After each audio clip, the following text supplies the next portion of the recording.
রুটি বা পরোটার সাথে খাওয়ার জন্য একটা সুন্দর রেসিপি নিয়ে আজ আমি হাজির হয়েছি। আমি মাধবী।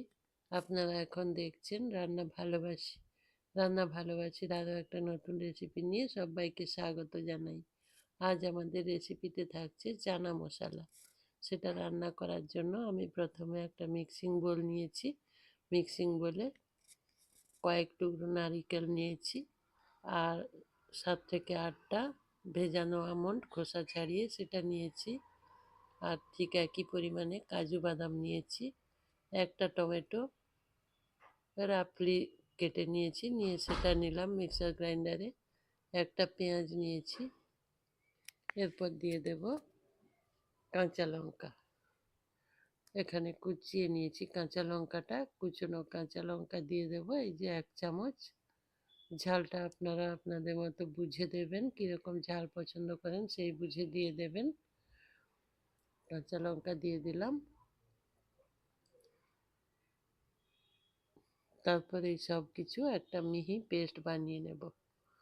এদিকে ওভেনে কড়াই বসিয়েছি, কড়াইতে সর্ষের তেল দিয়ে দিলাম। আজকে আমি রান্নাটা সর্ষের তেল দিয়েই করব। আপনারা সাদা তেল দিয়েও করতে পারেন যদি চান, আবার সর্ষের তেল দিয়েও মন্দ হয় না, বেশ ভালো হয়। সেই জন্য আমি আজকে সর্ষের তেল ব্যবহার করলাম। সর্ষের তেল ভালো করে গরম করে নেব, তারপর সেখানে ফোড়ন দিয়ে দেব। ফোড়নে কি কি দিলাম: জিরে দিলাম 1/2 চামচ, গোটা জিরে, আর গোটা শুকনো লঙ্কা দিলাম 3টে, 3 থেকে 4টে, আর তেজপাতা একটা দিয়েছি। এখন 1/4 চামচ হিং দিয়ে দিলাম।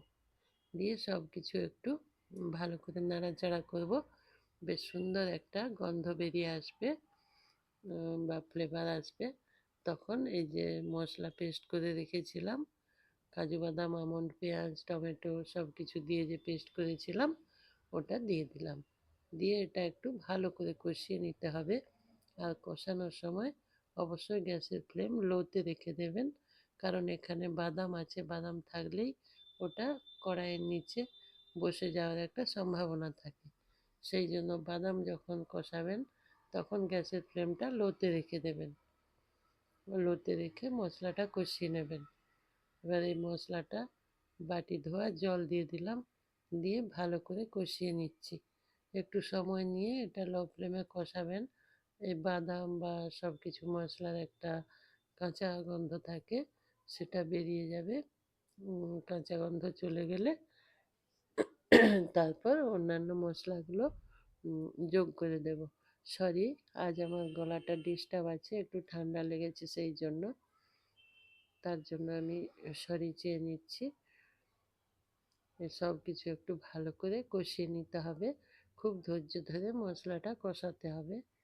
তারপর কিছুক্ষণ কষিয়ে নেওয়ার পর এখানে আমি 1/2 চামচ আদা বাটা দিয়ে দিয়েছি। আদা বাটা দেওয়ার পর হলুদ দিয়ে দিলাম। হলুদ দেখুন খুব অল্প পরিমাণে দিয়েছি। এই রেসিপিতে খুব বেশি হলুদ দেবেন না, হালকা হলুদ দেবেন। খুব বেশি হলুদ দিলে দেখতে খুব একটা ভালো লাগবে না।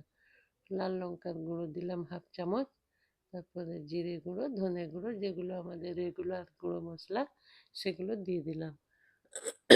দিয়ে আবারও ভালো করে সেটা কষিয়ে নিতে হবে। আমি ততক্ষণ মশলাটা কষিয়ে নিই। আপনারা যারা ভিডিওটা দেখতে শুরু করেছেন কিন্তু এখনও একটা লাইক দিয়ে দিতে ভুলে গেছেন, তাদেরকে বলছি একটা লাইক দিয়ে দিন প্লিজ। একটা লাইক দিয়ে আমার ভিডিওটা কন্টিনিউ করুন। পরিমাণ মতো নুন দিয়ে দিচ্ছি।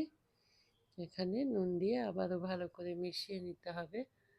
আর এখানে একটু চিনি ব্যবহার করব, অল্প পরিমাণে চিনি দিয়ে দেবেন, তাহলে সব কিছুর টেস্ট ব্যালেন্স হয়ে যাবে। এখানে চিনি দিয়ে দিলাম, দিয়ে আবারও সব কিছু মিশিয়ে নেব।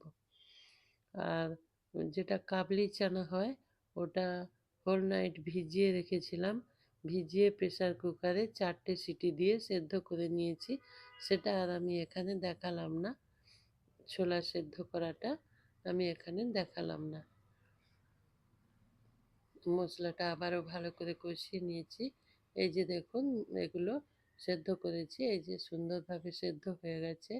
এই সেদ্ধ ছোলা থেকে একটা বাটিতে অল্প পরিমাণে ছোলা নিয়ে নেব আমি আলাদা করে।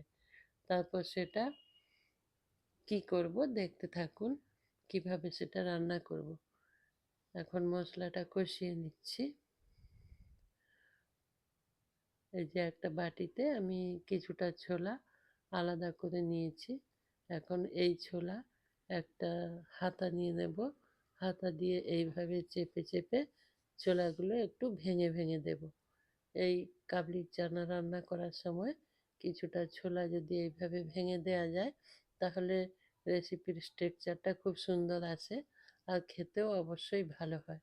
সেই জন্য আমি কিছুটা এই যে এইভাবে ভেঙে নিলাম। এটাও আমি ওই রেসিপিতেই ব্যবহার করব। এইভাবে ভেঙে নেবেন। হ্যাঁ, আপনারা যারা আমার ভিডিওটা দেখছেন, আজ যারা আমার চ্যানেলে প্রথম এসেছেন বা যারা নতুন কিংবা প্রায়শই এসে থাকেন কিন্তু এখনও আমার চ্যানেলটা সাবস্ক্রাইব করেননি, তাদেরকে বলছি আমার চ্যানেলটা সাবস্ক্রাইব করে আমার পাশে থাকুন।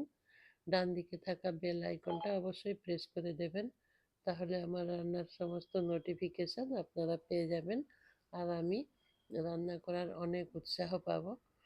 আমি কথা বলার ফাঁকে মশলার মধ্যে জল সমেত সেদ্ধ ছোলাগুলো দিয়ে দিয়েছি। এখন সেই ভেঙে নেওয়া ছোলাগুলো দিয়ে দেব। দিয়ে দেওয়ার পর সব কিছু আবারও ভালো করে মিশিয়ে নেব।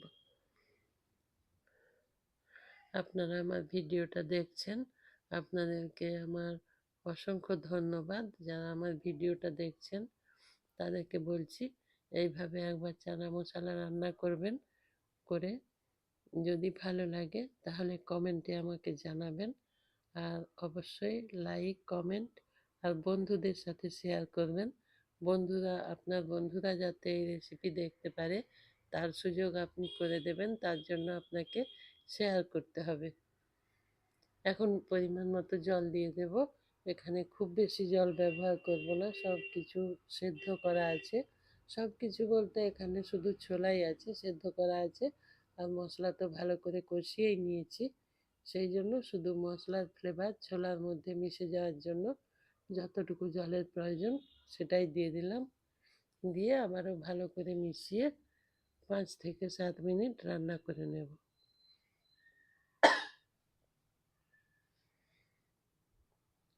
ভালো করে একটু নাড়াচাড়া করব, একটু ঘন ঘন, নাহলে কড়াইয়ের নিচে বসে যেতে পারে। এখন ওপর থেকে কিছুটা কসুরি মেথি দিয়ে দিলাম। কসুরি মেথি দেওয়ার পর সেটা ভালো করে মিশিয়ে নিতে হবে। মিশিয়ে নিচ্ছি, ভালো করে মিশিয়ে দিয়েছি। আপনারা অবশ্যই এই রেসিপি একবার ট্রাই করবেন। এটা রুটি, পরোটা, এমনকি ফ্রায়েড রাইসের সঙ্গেও খেতে খুব ভালো লাগে। একবার রান্না করবেন, যদি ভালো লাগে আমাকে অবশ্যই জানাবেন কমেন্ট করে। শেষে কিছুটা ধনেপাতা দিয়ে দিলাম। ধনেপাতা দিয়ে আবারও সব কিছু একটু ভালো করে মিশিয়ে দিলাম। আপনারা যারা আমার সঙ্গে ছিলেন এতক্ষণ তাদেরকে অসংখ্য অসংখ্য ধন্যবাদ আমার পাশে থাকার জন্য, আমার ভিডিও দেখার জন্য।